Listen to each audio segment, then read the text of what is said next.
Le banditisme qui sévissait le long des frontières de notre pays avec la Côte d'Ivoire a baissé en intensité. Les forces de défense et de sécurité, en collaboration avec les populations, mènent un travail remarquable sur le terrain. Ce front commun qui s'est imposé a permis de mener une lutte efficace contre les braqueurs et voleurs de tout acabit. Envoyés spéciaux à Sikasso et Kadiolo, Daouda Sidiki Diarra et Fousseini Mouriba.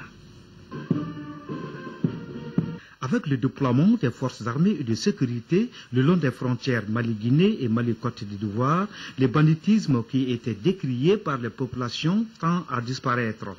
Dans le cadre de l'opération Soutra, nous avons des postes installés à partir de Zegwa, Kadiolo lui-même, Misseni, Machoro, Kadiana, et Kolondiaba lui-même et Fakola.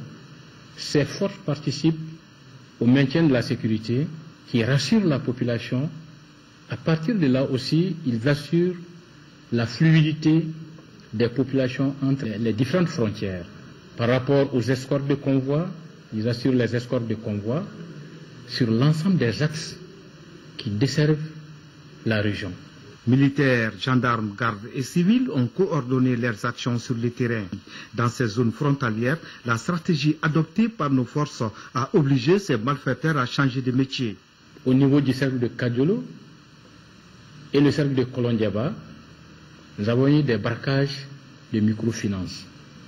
Donc ce qui nous interpelle à multiplier d'ailleurs les patrouilles. Et ces patrouilles nous permettront effectivement d'assurer plus la sécurité de ces populations. Nous avons procédé courant l'année 2013 à 167 arrestations en matière de crime, 447 arrestations en matière de délit dans le domaine des renseignements judiciaires. Alors nous avons exécuté 425 renseignements judiciaires, 11 renseignements administratifs et 8 renseignements militaires. Nous avons pu appréhender une soixantaine de bandits de grand chemin. Nous avons pu empêcher les islamistes de pénétrer sur le territoire national le 27 janvier 2013. Ils ont été aperçus par des enfants qui étaient à la recherche de bois dans la commune rurale de Fourou. Donc immédiatement nous sommes rentrés en action, on a intensifié les patrouilles.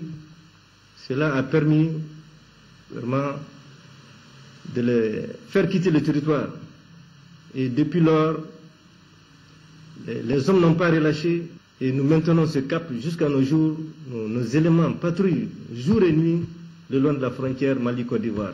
Nous sommes très ravis de la prestation de l'armée malienne à Sikasso parce que depuis les événements jusqu'à nos jours, la ville est sécurisée, il n'y a pas de problème.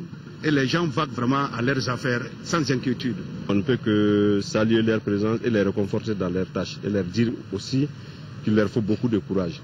Parce que la situation est telle qu'ils ont besoin d'être réconfortés. On a de cœur avec eux. On enregistre de temps en temps des braquages des camions sur les axes routiers, surtout les jours de foire. Donc c'est vraiment grâce à ces forces de sécurité que ces populations parviennent à faire leurs activités quotidiennes dans la quiétude. Nous sommes souvent sollicités par ces populations pour demander des postes à tel niveau, à tel endroit. C'est avec beaucoup de pédagogie que nous leur faisons comprendre qu'on ne peut pas créer des postes partout. Rien ne fera reculer nos braves soldats dans l'accomplissement de leur mission dans ces zones frontalières. L'incompréhension de certains élus qui pensent que la mobilité ou la présence des agents des forces de sécurité le long de la frontière, ils assimilent ça à des tracasseries, alors que c'est tout à fait le contraire. D'où cet appel du commandant de zone de défense numéro 8.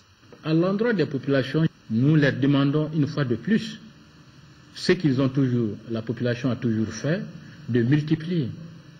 Nous sommes là pour cette population, et c'est cette population qui doit bénéficier de nos apports.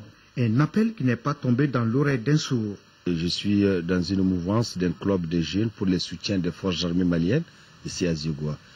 Nous sommes en train de renforcer et de continuer à faire sensibiliser la population par rapport au renfort et de pouvoir aider les forces armées à bien faire sa mission ici à Zégoua. Les populations se rendent maintenant dans les différentes foires sans être inquiétées, toutes choses qui permettront d'amorcer le développement économique dans ces localités.